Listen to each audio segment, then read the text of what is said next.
Bonjour à tous et bienvenue dans la pensée du jeudi. Alors le titre de la pensée ce matin, il est vraiment très simple. Et la pensée en elle-même, elle est très simple, c'est un moment dans sa présence suffit. Elle suffit à nous restaurer, elle suffit à nous relever, elle suffit à nous guérir.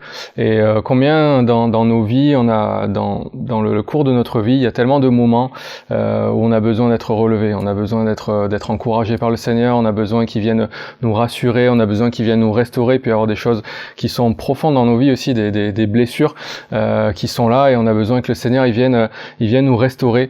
Et bien souvent, on s'attend à ce que le Seigneur fasse les choses d'une certaine manière. Peut-être qu'on a vu Dieu agir d'une certaine manière dans nos vies, et Dieu agit de différentes manières. Alors on peut s'attendre à quelque chose de spectaculaire, d'extraordinaire. Des fois on aimerait que Dieu agisse d'une manière, on aimerait qu'il vienne peut-être nous guérir miraculeusement, ou qu'il vienne peut-être nous restaurer d'une manière extraordinaire, une parole de Dieu, une prophétie, quelque chose qui vienne percuter, et je crois que Dieu est capable de ces choses. Bien sûr il le fait, et c'est bon de s'attendre à ces choses-là parce que notre Dieu est puissant, mais je crois que bien souvent aussi le plan de Dieu, le désir de Dieu, c'est de venir nous restaurer, de venir nous parler dans un temps simplement dans sa présence. Et on va voir au travers de deux personnages dans la parole de Dieu rapidement que oui, Dieu s'est manifesté d'une manière extraordinaire, mais il a choisi aussi à un moment donné dans l'intimité, dans le secret, dans le calme, de se révéler à ces personnes-là pour les relever, pour les guérir. Donc la première personne qu'on va voir, c'est Élie dans 1 Roi, chapitre 19, au verset 3. Avant de le lire, je vous rappelle un peu le contexte. Je pense que beaucoup d'entre vous connaissez cette histoire. Élie vient de faire preuve d'une foi vraiment extraordinaire. Je pense que peu d'entre nous vivent ce genre de choses, et je m'attends le vivre, bien sûr, merci Seigneur. Mais il a fait preuve d'une foi extraordinaire. Il a défié 400 prophètes, et en gros, je résume, il leur a dit, voilà, vous allez faire un autel, vous, les 400 prophètes, moi je vais en faire un autre, et celui sur lequel le feu va descendre, celui-là sera le vrai prophète, ce sera le vrai Dieu. Et quel courage, quelle démonstration de foi. Et Dieu va le faire. Dieu va envoyer le feu d'une manière extraordinaire, et ça va révéler qui est le vrai Dieu, qui est le vrai prophète, et Dieu va manifester sa gloire au travers de ça. Et donc Élie sort de cette phase, cette période vraiment extraordinaire où sa foi, je pense, lui-même a été encouragé. Et on voit que juste après, il apprend une mauvaise nouvelle.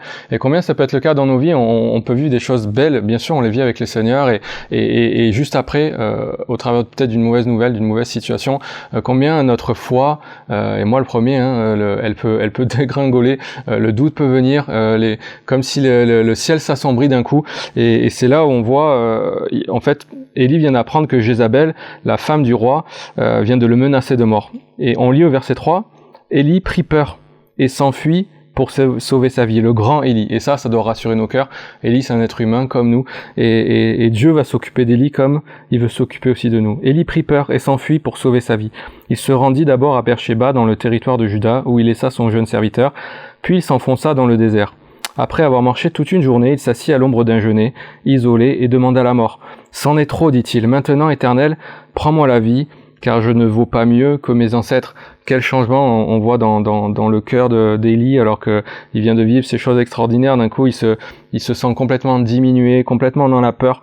La Bible dit donc, on continue, il se coucha et s'endormit sous le genêt. Soudain, un ange le toucha et lui dit, « Lève-toi et mange. » Je vais pas lire la suite de l'histoire, mais Élie va se lever, il va manger, l'ange lui a préparé un gâteau, et donc il va manger, et puis il va se rendormir. L'ange va le réveiller une deuxième fois, il va remanger, et puis il va se lever, il va marcher pendant 40 jours et 40 nuits, jusqu'à la montagne de Dieu. Et c'est ça qui est important, il va venir dans ce lieu où il sait qu'il y a la présence de Dieu. Et on lit un peu plus loin, au verset 11, donc Dieu s'adresse à Élie, il lui dit « Sors et tiens-toi sur la montagne devant l'Éternel ». C'est ça qui est tellement important, un moment devant le Seigneur, un moment dans sa présence. Et voici que l'Éternel passa, devant lui soufflait un vent si violent qu'il fendait les montagnes et fracassait les rochers. Mais l'Éternel n'était pas dans l'ouragan. Après l'ouragan, il y eut un tremblement de terre. Mais l'Éternel n'était pas dans ce tremblement de terre. Après cela, il y eut un feu. L'Éternel n'était pas dans ce feu. Enfin, après le feu, ce fut un bruissement doux et léger. Dès qu'Élie l'entendit, il se couvrit le visage d'un pan de son manteau, et sortit se placer à l'entrée de la grotte. Et voici que quelqu'un s'adressa à lui, et lui dit « Que fais-tu ici, Élie ?» Et on voit que Dieu va s'entretenir avec Élie et puis il va complètement le restaurer. On voit que le vent est passé, l'ouragan est passé, le tremblement de terre, le feu, et la Bible dit que Dieu n'était pas dans ces choses, comme si Dieu voulait montrer à Élie, je suis capable de montrer toutes ces choses, mais là, je veux me révéler à toi d'une autre manière, et la Bible dit qu'il va se révéler à lui dans ce murmure doux et léger, dans la présence de Dieu, et Dieu va relever complètement Élie.